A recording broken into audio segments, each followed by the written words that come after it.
What's up, iKIDS team? I have a few announcements. So we've updated our database, and so what that means is all the background checks that were logged into our old database and our old background check system, they have been lost. They're gone, right? So we need to update everybody's background check with our new database, with our new company that does the background checks. They're called Checker, Checkr. So you'll be getting an email from the company, from Checker. It is legit. We'll need you to complete that background check. It's super easy. It just takes a couple of minutes, and then you've done your part. The background check will be run. The reason we need that done, number one, is because just for liability purposes, we need everybody's background checks in our systems. We have to update those background checks every 2 years. So a lot of the volunteers, it's due anyways for us to get updated background checks, but that's just for liability purposes. We need to do that. So it's not that we don't trust you, right?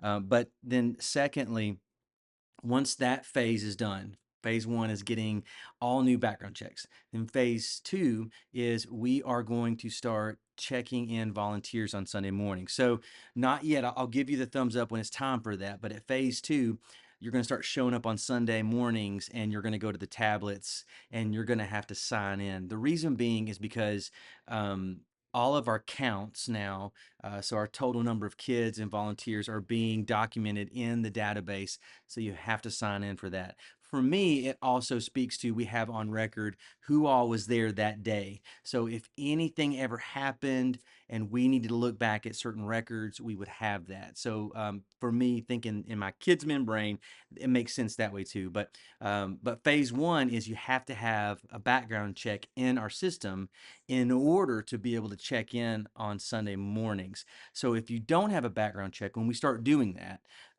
it'll decline your request to sign in on the tablets because it'll say you haven't had a background check done yet. So phase one, you're going to receive an email through Checker for a background check.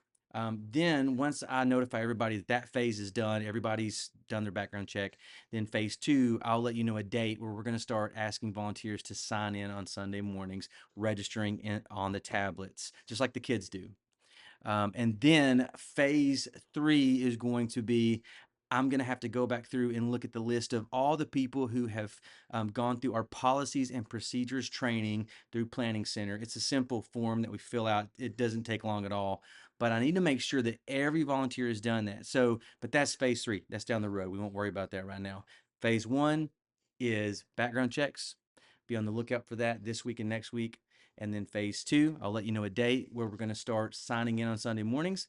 And then phase three, after that, once we get that rolling, we're going to focus on making sure that everybody has completed the policies and procedures form that will show up in our database.